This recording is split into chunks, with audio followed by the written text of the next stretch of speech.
SB19 is definitely the most dangerous boy band in Asia right now and no one is ready. Yan po ang ating gagawin ng reaction video. Welcome po sa aking channel. Ako po si Papa Jem.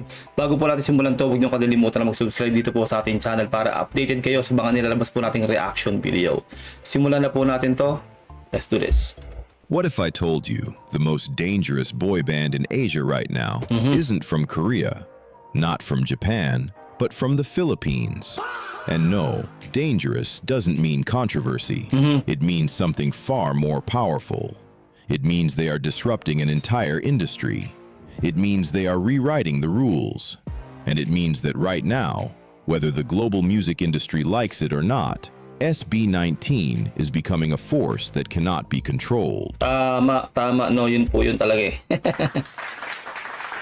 Isipin nyo dati, no, namamalagpag lang po ang K-pop, pero ngayon po meron pong isang bumubulusok. Kasabi nga po niya, sobrang dangerous po nung bumubulusok na yan na parang bulalakaw. Yan po ang SB19 na talaga pong pumapatok at nakikilala na worldwide ang ating Mahalima. Kaya malaking kudos po sa Mahalima. Gumagawa po talaga ng sariling pangalan ng SB19 at ang P-pop in general po ngayon. But how did 5 guys from the Philippines reach this level? And why are more and more people starting to realize that SB19 might be the most strategically dangerous boy band Asia has ever seen?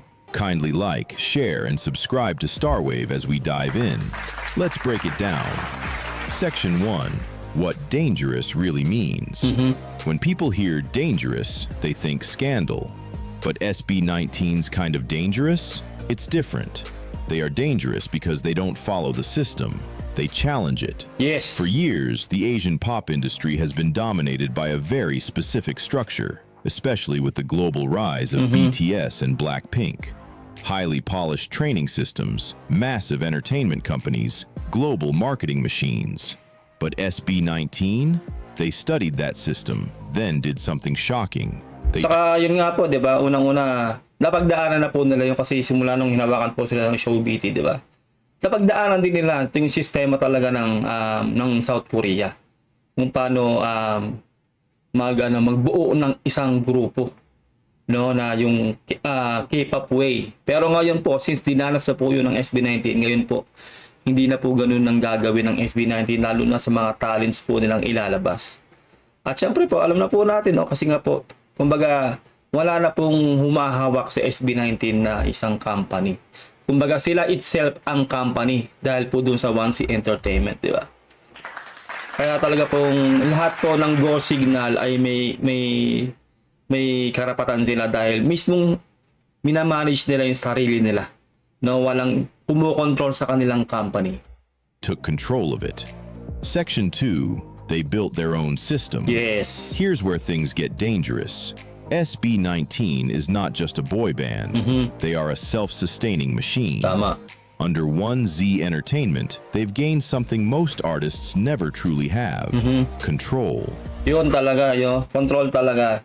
Kaya magandang naging moves din ng SB19 talaga na sinettle nila talaga yung tungkol po dun sa SB19 na pangalan nila. Diba? Kung magkano man yung halaga na yun ay sobrang laki nun, malamang milyon. Para talagang totally sila na may control ng lahat, no, ng mga masters nila, yung mga makukuha nilang revenue, 'di ba? O yung mismong pangalan din ng SB19 talagang kanila na. No, kaya yun yung pinaka delikadong ginawa nila, kumbaga sugal talaga, suntok sa buwan, at pinakamagandang ginawa nila. Na talaga pong sila na ang may control sa lahat, no, ng kanilang mga nilalabas na obra, as in lahat-lahat. Walang magko-control sa kanilang kung sino na kung anong dapat lang nilang gawin o kung anong dapat lang nilang sabihin. So yun po talaga pong yung creative mind nila, yung lahat po nung sama-sama nilang lima ay nagagawa po nila kasi po, kumbaga masasabi nga po natin na indie na sila, kumbaga sila po mismo ang may kalayaan na gumawa ng mga gusto nilang gawin bilang grupo. Creative control, business control, yes, brand control. They write, they produce, they decide their direction. Kumbaga lahat ng revenue talaga sa kanila mismo napupunta. 'Di ba? Alam naman po natin yung kailan lang, 'di ba, ginawa natin ng reaction video na sabi ni JR, 'di ba? Na talaga pong kawawa po yung mga talent, no, yung mga artist, no, kasi kadalasan po talaga nagiging deal, no, lalo po yung mga may managers, no, hindi po nagiging totoo yung ibang managers sa mga artist. Kumbaga, sa sample nga po ni JR, kung halimbawang 100,000 yung deal, di ba, yung napag-usapan, tapos 10% lang yung mapupunta sa artist. Tapos meron pang bat. Di ba may mga kaltas-kaltas pa yun? Sabihin natin 10,000 na lang mapupunta sa artist tapos kakaltasan pa. Siguro magiging 7,000 pesos lang mapupunta sa artist. No, yun po yung sinampol ni JR. No, si JR po yung singer po.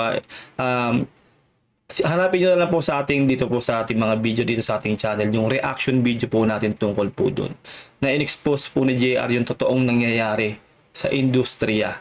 Kaya nga po, karamihan talaga ng mga artist po ngayon ay nagiging mautak na sila, nagiging indie na sila at inilalaban po nila yung kanilang mga masters. No, para po talaga yung lahat po ng revenue ay mapupunta po sa kanila kasi sila po talaga yung naghihirap doon sa mga kanta at lalo po sa mga composition na ginawa nila.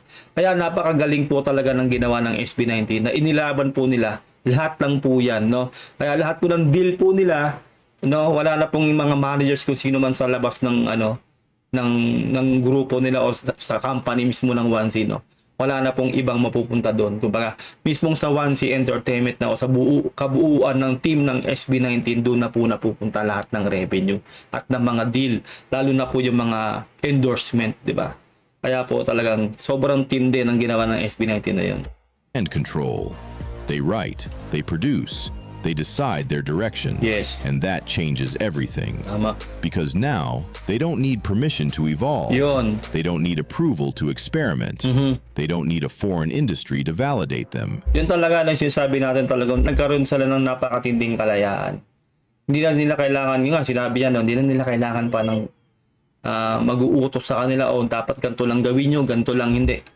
Meron na silang totally kalayaan na gawin ang gusto nila sa dito sa craft nila na to, no. Kaya sobrang solid talaga nun. Kaya sobrang tindi ngayon ng SB19 kasi masasabi nga natin dangerous talaga sila kasi nga meron silang kalayaan na gawin ang lahat ng mga bagay na gusto nila, no, walang pipigil sa kanila.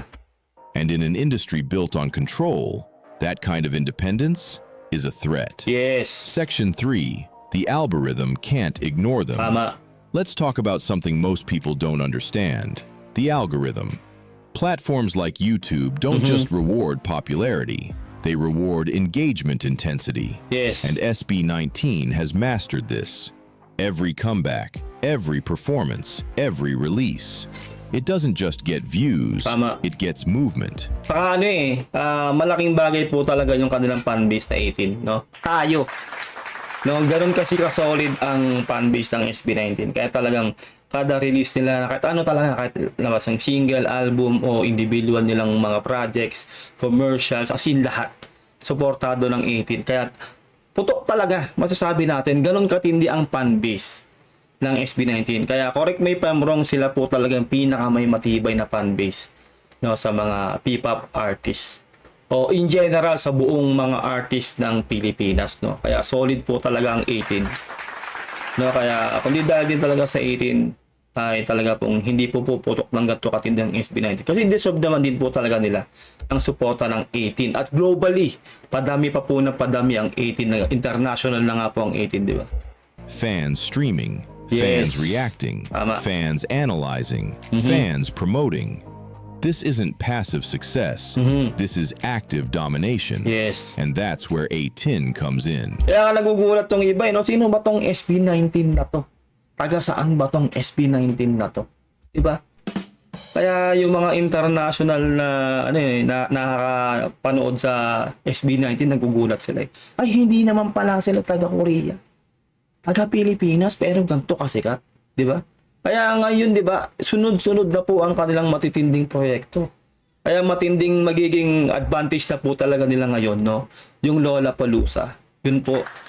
Kapag po talaga ito sinasabi ko sa inyo, kapag nakapag-perform na po sila sa Lollapalooza, lalo pong dadami ang fanbase ng SB19. Itaga nyo sa bato yan. Dahil makikita ng international audience, no, sa Lollapalooza, maku-curious sila, no? Ganto katindi, ganto kagaling tong mga artist na to. Taga saan tong mga to?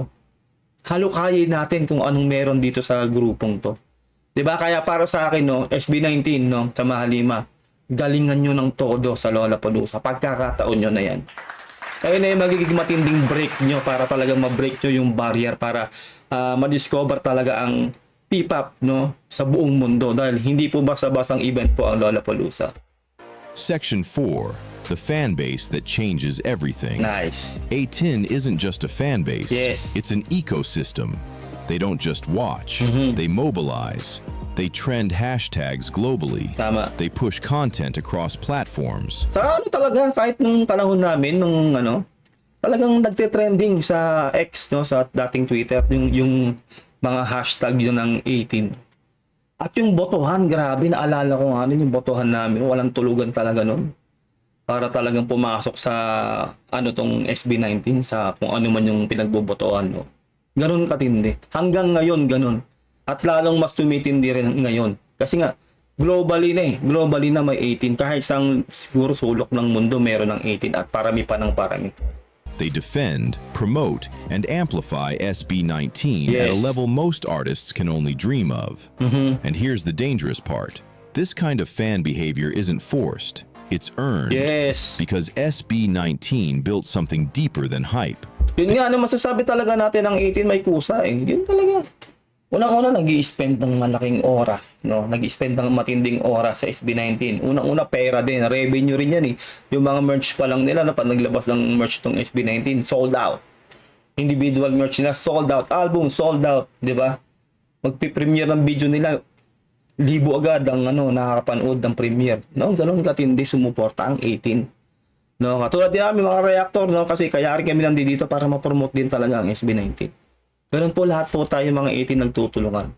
At sana rin po, no, hindi lang sa P-pop, sana po sa buong industriya ng mga Filipino artists, no. Lumago, no. Tayo po mga 18, no, kayo pong mga fans ng SB19, tayo. Wag lang po tayo sumuporta sa P-pop lang, no, o sa Mahalima lang. Suportahan din po natin yung mga pelikula natin, di ba? Yung ibang artist natin, anong genre ba? Rock, pop, o ano man, ballad, lahat po yan, pati po mga artista, suportahan po natin. Lagi ko pong sinasabi sa inyo, mas unahin po nating suportahan ng ating sariling atin bago tayo sumuporta sa mga foreign. Hindi ko po kayo sinasabihan na tumigil po kayo sa pagsuporta sa mga foreign. Wala po nagbabawal, pero mas unahin nyo pong suportahan ang sarili po nating atin. Kasi po una tayo rin po makikinabang dyan kapag lumago po ang ekonomiya natin ng dahil po dyan. Maging katulad po natin yung South Korea. Malay nyo, balang araw sumuporta na rin ng gobyerno sa mga Filipino artists. Diba? Makikinabang din po tayo dyan kasi po yayaman ng Pilipinas at sana nga wala na yung mga korap. Diba? Pero diba, alam natin matagal-tagal po yon. Pero para sa akin nga, no, dapat unahin po nating suportahan ang ating sariling atin. Hindi lang po sa P-pop, hindi lang po sa Mahalima, suportahan po natin totally ang buong Filipino artists, no, in general. They built connection. And when fans feel like they're part of the journey, they don't just support you, they fight for you. Tama. Section 5. Breaking borders without asking. Most artists try to break into international markets. SB19, they're bypassing that entire idea. Instead of asking for entry, they're creating demand. Yes. Japan, China, the West. Step by step, Tama. they're building presence. Tama yun, unti-unti talagang nagbe-break barrier na eh. Kaya hindi ako magtataka kung talagang magugulat na lang tayo na nasa Grammys na, no. Nasa Grammy Award na ang SB19. Maniwala kayo sa akin, sa sobrang galing ng SB19. Matuto pa diyan na mapupunta na sila sa Grammy Awards at tatanggap sila ng napakatinding award. Sobrang magiging pride po talaga yon ng Pilipino. Na kasi po, first yan kung sila yung mauuna talaga doon, first Filipino group, no, boy group o P-pop group na makakakuha ng award sa Grammy. Hindi po imposible yan. Naniniwala ako na makukuha yan ng SB19 sa sobrang talino at sobrang galing nila gumawa ng kanilang mga obra. Not through traditional gatekeepers, but through digital influence and fan-driven expansion. Yes. And this is exactly why they're dangerous. Because they don't need permission to go global. They're already there. Tama. Section 6. The music hits different. Let's be real for a second. None of this works if the music isn't good. Tama. But But SB19's music, it hits differently. Kasi yun talaga yung ano nila eh. Yun yung proyekto nila. Yun yung produkto nila. Di ba? Yung music. Kaya hindi sila sisikat talaga, hindi sila makikilala kung hindi maganda yung music nila. Real talk. Yun talaga yun eh. Yun yung produkto eh.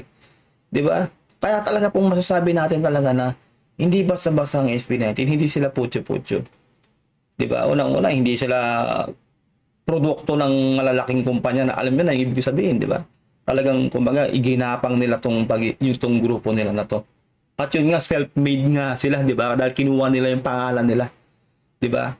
Kumbaga, in-establish nila yung mga sarili-sarili nila. Nagtayo sila ng mismong company nila, yung Onesie. Di ba? Walang didikta sa kanila sa mga gusto nilang gawin. Kaya talagang solid tong SB19, talagang masarap silang suportahan kasi nga alam natin yung naging journey nila. Na hindi biro yung kanilang naging journey. It blends genres, it carries meaning, Tama. it reflects identity, and most importantly, it feels authentic.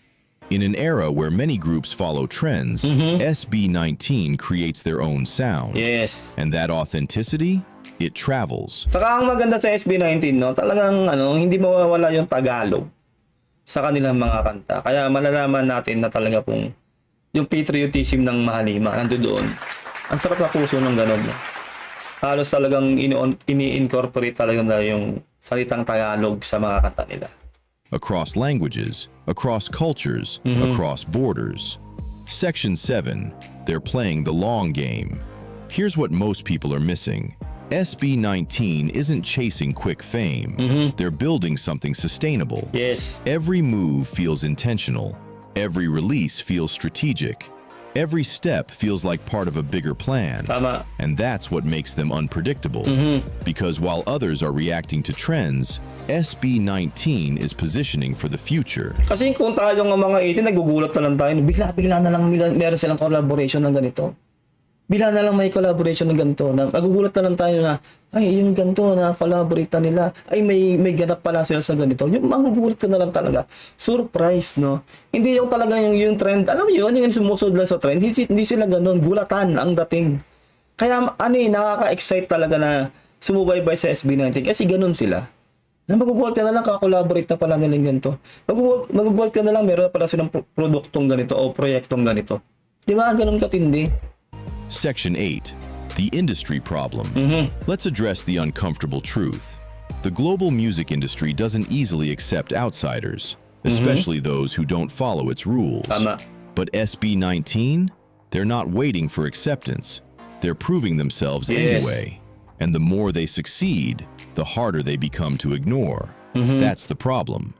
Because once you prove the system isn't necessary, you expose its limitations. Tama. Section 9, why nobody can stop them. At this point, SB19 has something rare: talent, strategy, independence, and a Yes. powerful fan base. Kumbaga lahat nasa kanila na, no? Itong SB19, kaya hindi natin masasabing swerte sila. Talagang ginren po talaga nila to. Kaya, ang swerte lang din sila, syempre, yung fan base talaga nila solid. No, doon sila sinwerte. Sa 18. Kasi nga naman, kasuporta naman talaga sila. Talagang susuportahan mo sila kasi nga, yung pinaka number 1 ingredients kaya sinusuportahan sila ng mga 18 o ng mga fan base sila, di ba? Masyado silang genuine. Talagang totoo sila. At down to earth. Yun talaga yung mga traits ng SB19. Kaya ang sarap nilang suportahan. Ganun sila. Na kahit na gano'n na sila kasikat ngayon, hindi sila nagbabago. Diba? Sobrang down to earth. Nasa lupa pa rin yung mga paa nila. Na kahit na gantong fame na yung kanilang tinatamasa, ganun pa rin sila yung simula. Diba? Hanggang ngayon, ganun pa rin sila. Hindi sila nagbabago. But more than anything, they have momentum. Yes. And momentum is one of the most unstoppable forces in entertainment. Because once it builds, it spreads faster, wider, stronger. And right now, SB19's momentum is only going one direction, Tama. up. So the next time someone asks you, why is SB19 so dangerous? You'll know the answer. It's not controversy. It's not hype. It's not luck. It's something far more powerful. Tama. They understand the system. They mastered it. And now they're rewriting it. The real question is the world ready for what comes next? Don't forget to like, share, and subscribe. Ayun ngayon nakaka-excite doon kung handa na ba nga ang mundo sa SB19 kapag talaga nakapasok na yung SB19 sa international, no? Kumbaga, ano talaga, kaya sinasabi ko sa inyo, naniniwala ako, no? Hindi imposible na magugulat na lang tayo ay tumatanggap na po sila ng award sa Grammy. Yun po talaga. At sa marami pa pong awards, no, na internationally known. Yun lang po, no, sana nagustuhan nyo ating reaction video. Huwag nyo kalilimutan na mag-subscribe dito po kay Starwave. Ilalagay ko po ang link ng kanyang video sa description para po makapag-subscribe po kayo sa kanyang channel. Huwag nyo rin sana kalilimutan na mag-subscribe dito po sa ating channel. At salamat po sa mga always nagla-like po sa ating video. Malaking tulong po yan. Ingat po kayo lahat. God bless and peace out. Bye. Dati sabi mo ako